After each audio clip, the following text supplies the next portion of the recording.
more in shape, that got their life together, that usually do well with guys is the more conservative women. And joining me now is the director of the White House National Economic Council, Kevin Hassett. Mr. Hassett, welcome to Meet the Press. Great to be here. Thank you. It's great to have you here. Let's start with President Trump's decision to fire the head of the Bureau of Labor Statistics, Erica McIntyre, who he accused of manipulating job numbers. Mr. Hassett, what evidence does the administration have that she manipulated the jobs numbers? Right. Well, what we've seen over the last few years. I would hit her with I'd be like, ma'am, if the job numbers are actually 19, if there was only actually 19,000 jobs added in the month of, June, and she reports that there are 139,000 jobs that were reported instead, like that's the number that she gave, and the actual number is 19,000. Don't you think that's a little bit off? Don't you think that's a little bit too off for her to be a statistician? Like this is actually her job? Yeah, I don't know about that. Like this is complete incompetence. Is them trying to blame it on Trump or trying to make it seem like Trump is going after people? Well, it's incorrect. Is massive revisions to the jobs numbers. In fact, they were extremely reliable, the kind of numbers that you want to guide policy decisions and markets through COVID. And then when COVID happened, because response rates went down a lot, then revision rates skyrocketed so that the typical monthly revision often was bigger than the number itself. And now we had a number that just came out. The actual number for the month wasn't so bad, but the 2 months before were revised down by more than had ever happened since 1968. Yeah. And the biggest revision since 1968. They revised a total of 258,000 jobs. So, and this is where it comes down to, where the heck did y'all get these 258,000 jobs for? You just plucking them out the air? It didn't have to revise it down so dramatically. I mean, if it went to 139,000 to 100,000, we can forgive that. That's cool. But to go from 139,000 to 19,000, I mean, yeah, we're going to look at you like you're stupid. Be honest. In 2015, Alan Greenspan and I were asked to attend a conference at BLS where we were asked to give advice about how to modernize the data. And we warned that if they didn't try to let the data collection and calculation keep up with the data that was happening in the economy, that we would have problems like this. And finally, in the UK, they had a very similar problem. And in 2023, they had to, for a while, shut down the data agency in the UK for the same kinds of problems. But just to be very clear, does the administration have any evidence that it was rigged, as the president said? And will you be presenting that to the American public? The evidence is... Here's the thing, though. It makes sense that the job market done slowed down. I mean, we had about in May, we had about 228,000 jobs added. And now the revised numbers are down to in May? Oh, my bad. In March, in June, I think we had 19,000. And in July, we only had, not in July, but it was in May, 19,000. I think in June, we only had 13,000. We're cool with that. You're telling me that we've seen double the expectation, the numbers in 1 month, and then it dramatically goes down. That makes sense. And there's still positive job growth. It's not like we're seeing negative job growth. So we're not really mad about the numbers. I mean, the numbers were dramatically incorrect in the wrong direction, but it is what it is. The problem is, though, that a lot of people make their decisions off these numbers. I mean, you got a lot of guys in the stock and the Wall Street that's upset. Of course, you got people in the administration that's upset. And I'm sure you got people in the Fed that's upset right now because we just said that we weren't going to cut rates because the job market was looking good. Now the revision comes in. The job market is bad. We just told everybody we're not cutting rates. It's this is terrible. Is that there have been a bunch of revisions that could appear to partisans. Oh, I mean, the revisions are hard evidence. There, for example, there was a 818,000 revision making the Joe Biden job record a lot worse that came out after he withdrew from the presidential campaign. There have been a bunch of patterns that could make people wonder. He's fired for cause. Exactly. And I think shout out Monty, though. Most important thing for people to know is that it's the president's highest priority that the data be trusted and that people get to the bottom of why these revisions are so unreliable. Well, let me ask you about what William Beach, he was the last commissioner of the Bureau of Labor Statistics. He was appointed by President Trump. He was sharply critical of this decision to get rid of his successor. I want to read you what he wrote. He says, quote, "These numbers are constructed by hundreds of people. They're finalized by about 40 people. These 40 people are very professional people who've served under Republicans and Democrats. And the commissioner does not see these numbers until the Wednesday prior to the release on Friday. By that time, the numbers are completely set into the..." But the commissioner does determine how it's done, how they're going to structure the surveys, how they're going to send them out. They pretty much have control of how this whole statistics, how gathering the statistics are ran. The whole process is ran on them. So to sit there and try to like put her outside of it and be like, well, you got to understand there's like 40 other people. She has rule over those 40 other people. She's the freaking commissioner. Like, y'all try to place blame on Trump. Now you're trying to place blame on 40 people. She is the boss of those 40 people. She has to take the blame. It's about accountability here. IT system. They've been programmed. They are simply reported to the commissioner so the commissioner can on Thursday brief the president's economic team. The commissioner doesn't have any hand or any influence or any way of even knowing the data until they're completely done. Isn't this the very definition of shooting the messenger? No, absolutely not. I mean, the bottom line is that there were people involved in creating these numbers.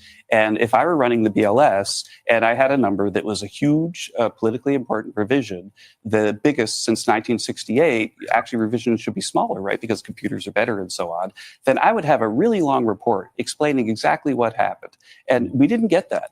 We didn't get that. And so right now, people, Goldman Sachs, people on Wall Street are wondering, where did these revisions come from and why do they keep happening? And what we need is a fresh set of eyes over at the BLS. And there are great career staffers. One of the top BLS staffers is actually working in the White House to help us understand the jobs numbers. When I saw the jobs revisions, I literally called up that person and said, I think there's a typo. Because I've been following these numbers all the way back when I worked with Alan Greenspan for something like 40 years, and I've never seen revisions like this. Yeah, and I mean, the biggest revision since 1968, and you Dems are trying to just sweep it under there and trying to blame Trump. Like, oh, Trump told her to fudge the numbers. Trump has no control over the Bureau of Labor Statistics.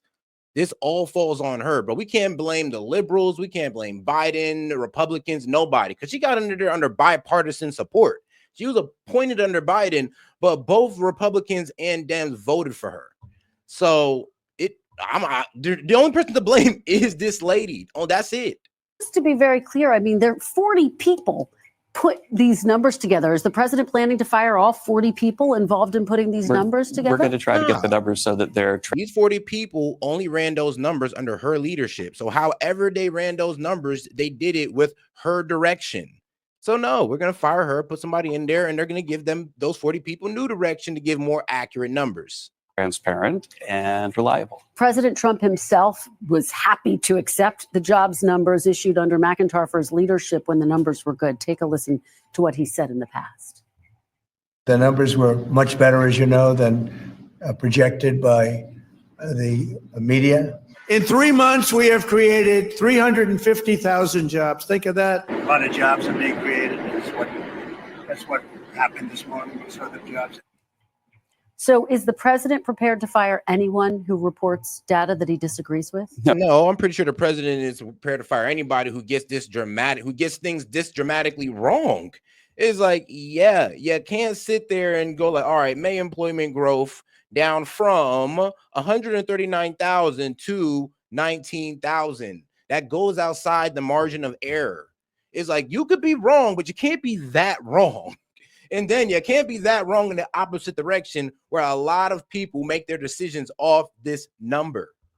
Absolutely not. The president wants his own people there so that when we see the numbers, they're more transparent and more reliable. And if there are big changes and big revisions, we expect more big revisions for the jobs data in September, for example, that we want to know why. We want people to explain it to us. All right, but bottom line, were the numbers wrong? Do you have any hard evidence that you can present to the American public that these numbers, these revisions, that were reported, and there were plenty of revisions under former President Biden, including right before the election. Do you have any hard evidence that these numbers were wrong? Yeah, is very hard evidence that we're looking at the biggest revision since present those? 1968. Are you No, gonna present if that you look at the evidence? number itself, it is the evidence. But just saying it's an outlier is not evidence, Mr. Hassett. It's a It is. historically important outlier. It's something that's unprecedented. Still So doesn't- unprecedented it's still that not I've been looking at evidence, it for though. 40 years, and I'm like, it must be a typo. Okay. All right. Let's move on to tariffs. The other big news of this week. Are the tariff rates locked in, or are they still up for negotiation? I think we have 8 deals that cover about 55% of world GDP with our biggest trading partners, the EU and Japan and Korea and so on. And I expect that those matters are more or less locked in, although there'll have to be some dancing around the edges about Like the last time we had a revision that caused this much panic was pretty much during COVID. And that was a revision about 50 to 60,000 jobs. This is double that. This is actually double that. So that's the worst part about it. Is like we already had bad times, but this is double that. So if we had pretty bad times, and the worst time, and the last time we had such a public outrage over the Bureau of Labor Statistics job numbers was under COVID, when it was 50 to 60,000 jobs off. We were mad over that, and you guys are trying to create excuses for this. Is crazy. What we mean when we do this or that. For the deals that aren't ready yet, they're going to get the reciprocal rates, soon, and then we would expect that there might continue to be negotiations with those countries. But for those 8 deals that you say are deals that are announced, you're saying more or less, are they locked in? Yeah, That literally actually broke the record. The May through June 2025 revision has actually broken the all-time record. Like the 1968 he's talking about has been broken by this.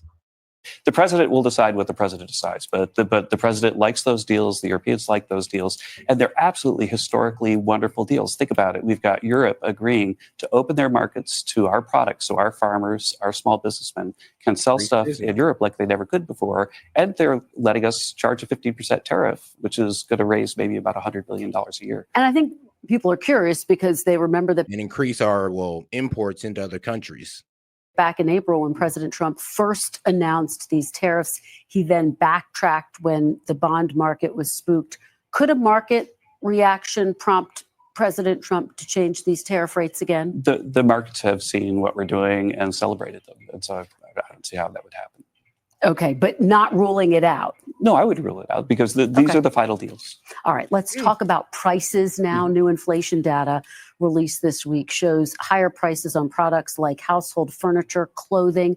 You have companies like Adidas, Procter & Gamble, Black & Decker, all saying they will increase prices. They cite the tariffs.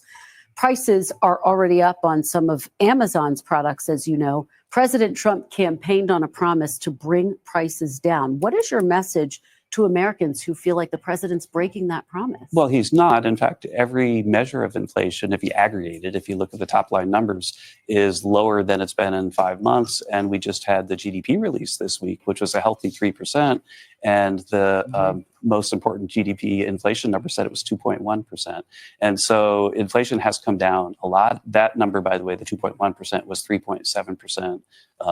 That's the number that President Trump inherited. And so inflation has come down, and inflation has come down for a lot of reasons. But I think the main reason is that we're no longer printing money and sending it to people like the Bidens did. That's a recipe for inflation.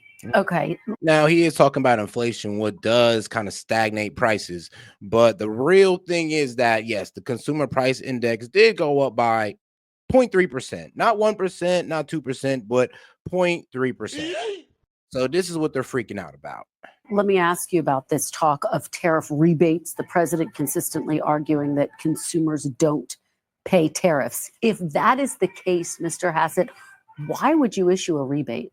Actually, here's the thing. If consumers pay tariffs, then why are these countries freaking out about tariffs? Think about it, why are they complaining? Why was tariffs able to bring these guys to the negotiation table if it wouldn't even matter to them? We're going to pay it anyway. They just got to continue sending their stuff. So like I said, y'all argument falls apart just on that alone.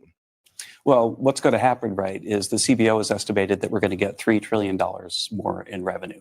And so what Congress is going to do when they see all that revenue is they're going to decide, what are we going to do with it? They could use it all to reduce the debt, or they could give some of it back to consumers. And the president looks forward to working with Congress in the second half of the year to decide on what the best way to use that money is. In fact, we think that the CBO estimate of $3 trillion is now pretty low given the new deals that we've had. What do you think Congress should do? Rebates or work to pay down the debt? Because you have, for example, some Republican senators, Senator Rick Scott, we ought to do everything we can to give money back to the American public, but we've got to first balance our budget. Well, I think that there are a lot of people that think that balancing the budget is a top priority for the economy right now.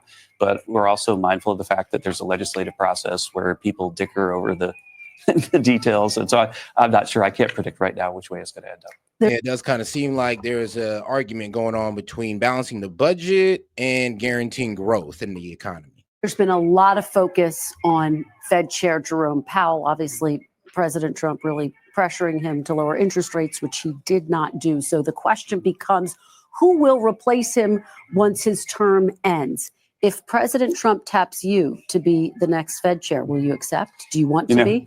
I've been working with the president for about 8 years, and as one of his closest economic advisors, of course, we've talked about the Federal Reserve. Right now, he set up an active search with Secretary Bessent, and they're going to go through a list of names, and I'm sure the president will pick the best available person. Well, if that's you, will you say yes? We'll have to see if he chooses me, but I think that I have the best job in the world, and I'm really well placed at the National Economic Council. In general, should a Fed chair take direction from the Oval Office or from the economic conditions? I think that a Fed chair should listen to all the voices, especially their critics, to try to think about, what am I getting right? What am I getting wrong? The Fed chair also has a transparency responsibility, which I think that Jay has fallen down on a little bit, that if you're going to come out and say, for example, that you think that tariffs are going to cause inflation, then for goodness sake, you should put out a model that explains how much inflation and why you think that way, because there are others that disagree. Have a lively academic debate. I mean, yeah, that's everything. I mean, they don't want to do that because they know they've been lying about tariffs going directly to the consumer. They know they've been lying about it. They know it's easy to debunk if you just explain the whole transaction that tariffs are involved in.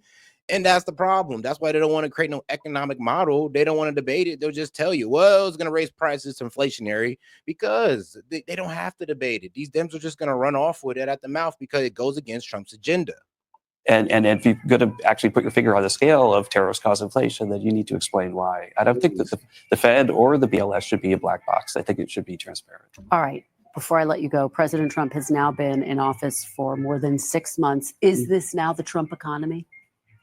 Yeah, I mean, there is definitely a lot of policy yet to happen. We've just passed the big, beautiful bill. It's going into effect in July, and it's going to have a massive impact on the economy. There's our residual problems that we've inherited, in part the runaway spending from the previous term. And so whose economy is it is more of a political question than an economist question. But you just touted all the benefits that you see at this with point. The eye on the horizon. Does the president own the economy at this point? He's been in office for 6 months. With the eye on the horizon, the economic outlook is huge. It's great. We've got the big, beautiful bill. We've got AI increasing productivity. We've got everything, and we've got all the tariff revenue coming in. Honestly, I would ask her that. I mean, so when did you stop blaming all right, so when you stop blaming all the horrors of Biden economy on Trump? Tell me when you guys stop blaming, Trump, and then we'll tell you when we'll stop is blaming Biden. Like, that's how I'd ask her, because it does kind of seem that everything that happened bad under Biden, they blamed on Trump, and then everything that good had happened under Biden. Oh yeah, that was all Biden. Yeah, that was definitely Biden.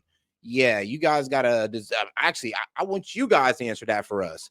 How long until in Trump's administration until we consider this Trump's economy? So we have every confidence that the economy is headed way, way up from here. All right, Kevin Hassett, thank you so much for being here. Yeah, and we are in the first month since the Big Beautiful Bill has been signed. Big Beautiful Bill was signed into law on July 4th, and it is August 4th. So first month under the Big Beautiful Bill. We got 2 more to go to actually give you guys an accurate analysis of how that's going. But all right, now let's get to one of Trump's trade representatives on Face the Nation. And shout out to my man Vladstein. He said these people are so angry they cry in with the YouTube chat. Hey man, that's how it be sometimes when they can't defend their argument. Hey, he said we need a dunce. We need a dunce cap emoji for the chat. Oh yeah, we do. I got you. Unexpected and disappointing. There is more uncertainty ahead for American businesses and consumers when it comes to President Trump's plans for imposing new tariffs on imports from some 70 countries, now expected this Thursday. On Friday, we spoke with Mr. Trump's trade representative, Ambassador Jameson Greer, and we asked him whether he thought there was any chance those rates would be negotiated down in the coming days. I don't think they will be in the coming days. I think a lot of these, well, I know a lot of these are set rates pursuant to deals. Some of these deals are announced, some are not. Others depend on the level of the trade deficit or surplus we may have with the country. So these tariff rates are pretty much set. You said at some point the president's view is maybe a tariff is better than a deal. Are you saying there are countries that they have no shot of avoiding a tariff?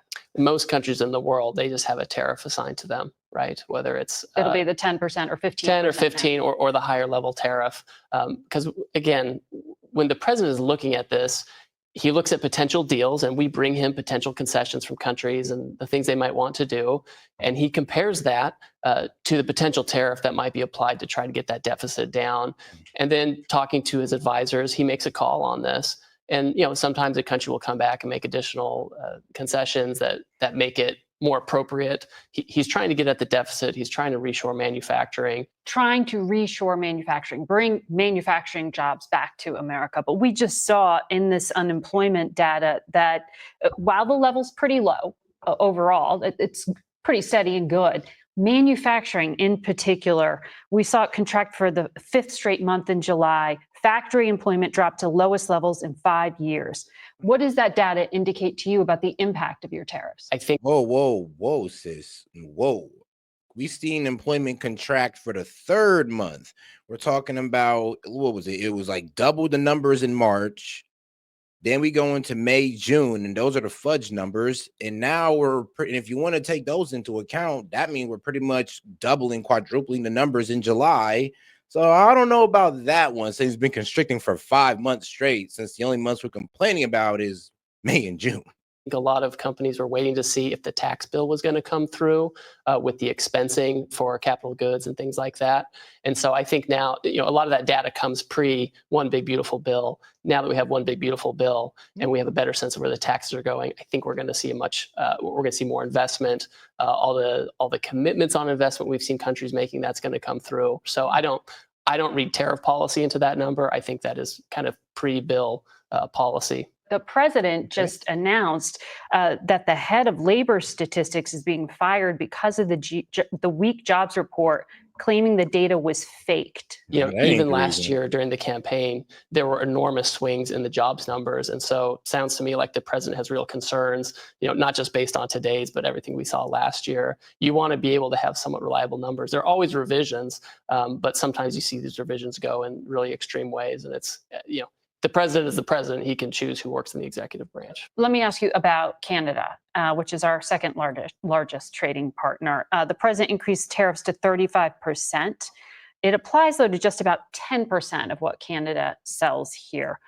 Why bother to do this now in the middle of negotiations? So I would say, first of all, early on, the president imposed a 25% tariff on Canada, and that was really about fentanyl and border issues, right?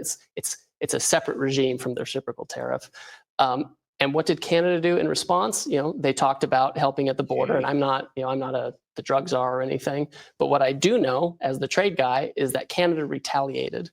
The only other country in the world who retaliated on tariffs was the Chinese. And so if the president's going to take an action and the Canadians retaliate, the United States needs to maintain the integrity of our action, the effectiveness, so we have to go up to. You're talking about the things that the former Prime Minister Trudeau put in place, not the current Prime Minister. And are still in place. They're still in place, but Right. the current. Well, no. Carney definitely tried to put in that digital sales tax that he had to walk back. And then he tried to have a retroactive rebate on it, which is pretty much going to have a big tax bill fall on the lap of a lot of our, social media companies.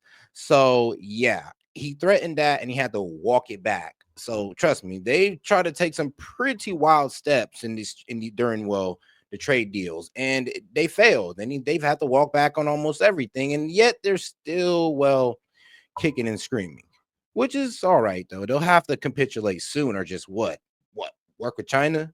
Prime Minister has held off largely on retaliation here. That's the guy you're negotiating with and his team. So what's the strategy here? And aren't you worried that this will hurt the broader free trade deal if you truly do want to renegotiate it next year? I'm not concerned that it's going to complicate things with Canada. Our view is the president is trying to fix the terms of trade with Canada. And if there's a way to a deal, we'll find it. And if it's not, we'll have the tariff levels that we have. So I hear you drawing distinctions when you say, I'm the trade guy. I'm not the drug czar. Correct. I'm the trade guy.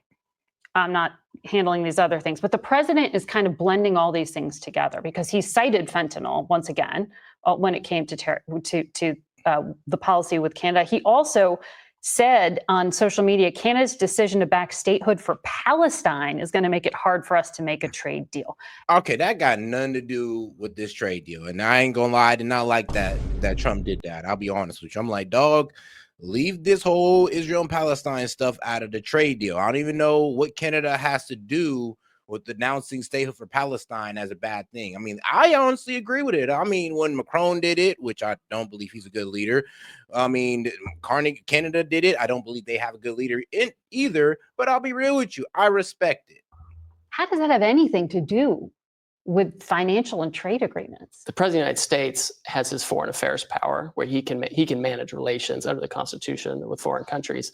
Congress delegated to the president the ability to take economic action in response to national emergencies in the International Economic Emergency Powers Act. And for example, the Treasury. And shout out to my man Vlastine. He says Canada's weak, no golden dome for you. Yep. Hey, unless you want to pay that $61 billion, I mean, we ain't got no problem. Not at all. Department, they have a number of sanctions where they can actually cut off a country's trade with the United States, prohibit goods, cut them off from our financial system for geopolitical reasons. So the fact that they can do that, almost certainly the president can do something that's not as expansive and just put a fee on those goods, which is a tariff. So let me ask you about Brazil, because the U.S. has a trade surplus with Brazil. That means, we sell them more than we buy from them.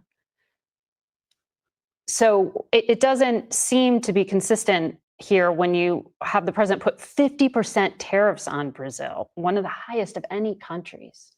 And at the same time, the president is bringing up things that have nothing to do with trade when he's justifying them. He sent a letter to the current government complaining about the prosecution of his ally, Bolsonaro, who allegedly staged a coup when he lost the last election. The president called it a witch hunt.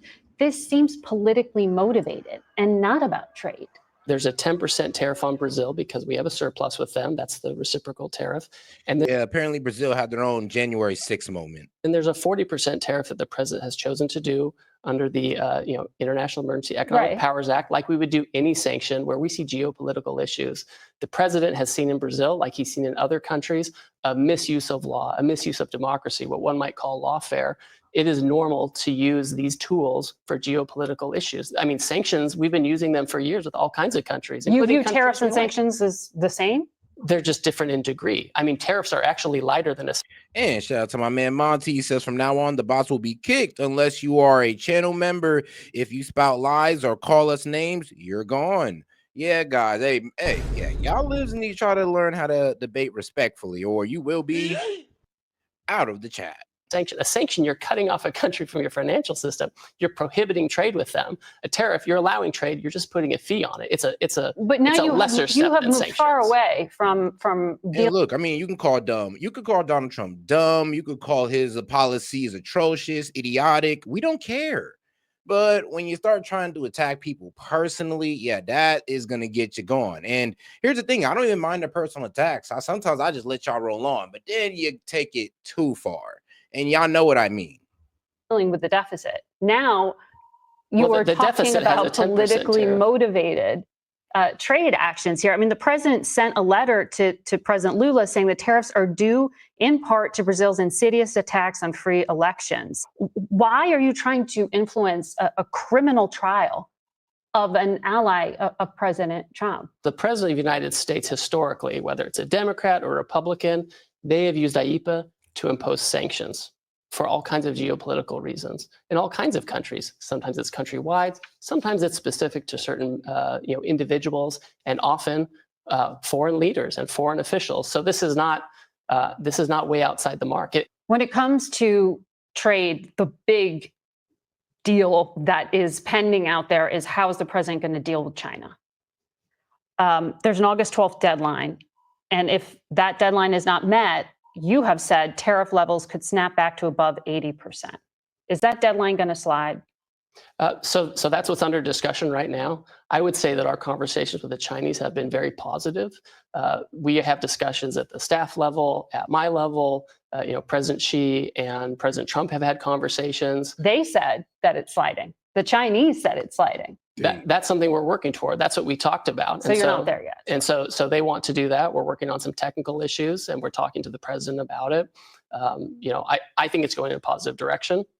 I'm not going to get ahead of the president, but I don't think anyone wants to see those tariffs snap back to 84%. Did you get any commitments in those 2 days of talks in Stockholm? So yes, we did. Yes, we talked about, and I won't go into detail because they're confidential conversations between two governments, but they really focused on rare earth magnets and minerals. China has put a global control on the world. And so for the United States, we're focused on making sure that the flow of magnets from China to the United States and the adjacent supply chain can flow as freely as it did before the control. And I'd say we're about halfway there. You can find our... And that was pretty much the concession that China made, was to pretty much let their magnets that pretty much use in pretty much all electronic devices. They pretty much let those magnets keep flowing, and then took off their tariffs off American products, our imports, because they need our imports to keep their manufacturing going. And that wasn't really because of the Geneva meetup. No, it was really because they honestly just needed our products for their manufacturing. It was kind of a stupid move. But hey, man, that's why Xi's almost out of there. All right, now let's get over to the Canada's counterpart, and their U.S. trade minister. We go now to the Canadian Minister for U.S.-Canada Trade, Dominic LeBlanc, who joins us this morning from Moncton, Canada. Good morning to you. Good morning, Ms. Brennan. You were just here in Washington negotiating, and while the talks are officially continuing, you left town without a deal, and you left town with now what is a 35% tariff on goods. How much of a setback was the president's decision to do that while you are still at the table? Damn. I mean, wow. Yeah, way to not care about him being in the room. But shout out to my man Vladstein. He said South Park was right. Just blame Canada, America. No, thanks. I mean, Canada was the punching bag of South Park for a while. Now it's going to be Trump. So we were obviously disappointed by that decision. We believe there's a great deal of common ground between the United States and Canada in terms of building two strong economies that work well together. That's been the history of the 40-year free trade agreement that goes back to President Reagan. We were pleased the United States is respecting the terms of the USMCA agreement. That's vital, we think, to the cost of living and affordability, certainly in the United States. It's true in Canada as well. So the sad reality is that you guys can only survive unless you're on unfair trade terms with the U.S. And that's starting to be the sad reality of a lot of these countries. It is seeming that you guys got so used to an unfair trade deal that you formed your whole economy around it. And if you don't have this unfair trade deal, it's looking bad for you guys. That's why the world is kicking, screaming, calling us bullies. This ain't on us. This on y'all. We're going to continue to do the work. We left always with a better understanding of the American concerns in the trading relationship. Ambassador Greer, Secretary Lutnick engaged with us in constructive, cordial conversations. So we're prepared to stick around and do the work needed. We think, Ms. Brennan, that the economies of both countries are strengthened when we do things together. The trading relationship between Canada and the United States. No. Y'all economy was strengthened while we just took jobs away from ours because we were just being charitable. So no, you have the relationship confused, my friend. Is unlike other partners. One description which I thought was very apt: we don't sell things to each other as much as we build things. Shout out to Jed. He says, I knew it. It was all Terrence and Phillips' fault. I know, right? Stowing all that Canadian pride and stuff. Now that it enacted out in real life. Together. Mhm. And that's why it's difficult in this relationship when so much is integrated, but we remain very optimistic. But you heard Ambassador Greer say Canada, because Canada retaliated to the initial tariffs, so all the way back in April when Prime Minister Trudeau was in office, you're paying the price now, even though you have a new government in place. If that's the issue, why not make that concession and pull back? So Prime Minister Carney, our new Prime Minister, has, we think, built a very business-like, respectful relationship with President Trump. We think that's obviously very important to Canada, and we think to the United States. We're dealing with, take for example, the steel sector in Canada. It's a strategic importance to national security in Canada, as it is for President Trump and the American economy. We now have a situation where there's a 50% tariff. We're the biggest steel export market for the United States. Right. We have a 25% tariff. There's a 50% tariff when we want to sell something into the United States. So effectively, we're blocked from doing that.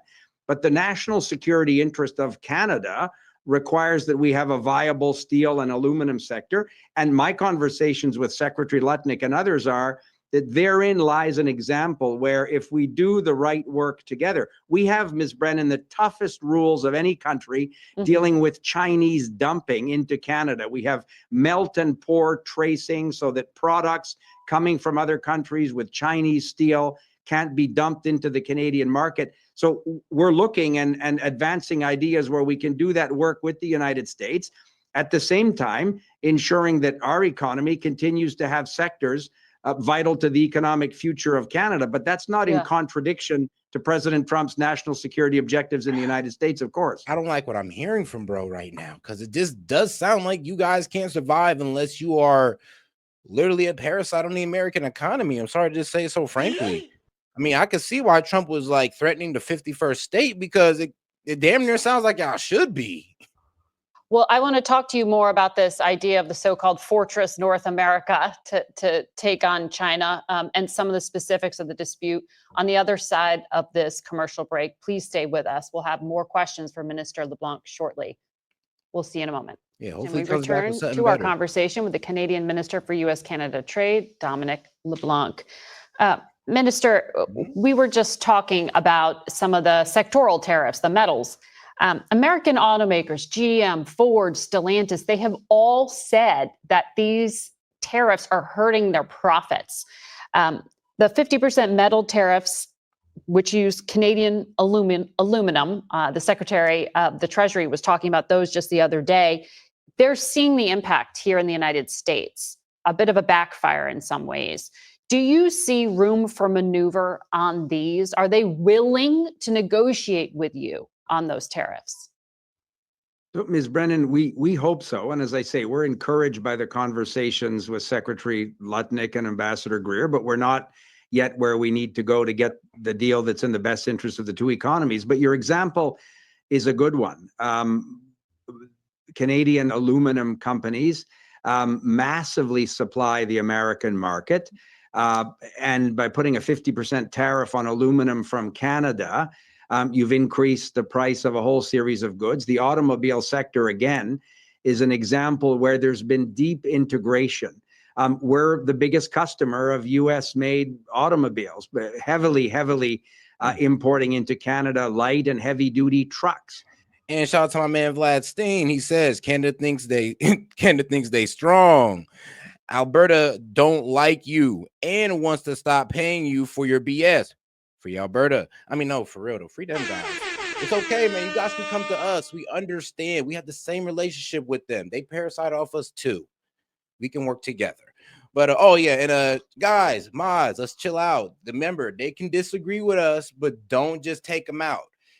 Look, when they get too insulting, when they insult MAGA supporters, don't take that too offensively, okay, guys? When they insult you directly, then you guys can start putting them in timeout, okay? But if they just disagree, that's fine. All right. Saying, my bad, not good. I don't know who put you in timeout, but I read your message and you were just disagreeing.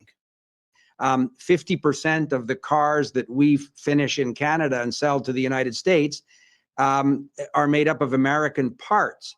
So therein lies a perfect example where instead of tariffing one another, or President Trump, for his national security reasons under his Section 232 tariffs, wants to have a strong domestic steel, aluminum, automobile sector. Well, so does Canada, and we understand. Yeah, that's the problem, though. Canada. I mean, we're selling to the same businesses, and there could only be one. So yeah, that's the problem right there alone. It's like, to make our steel sector strong, we kind of got to take away from yours. We can't just let y'all have all the business. And then we also have to take away from China with their watered down steel.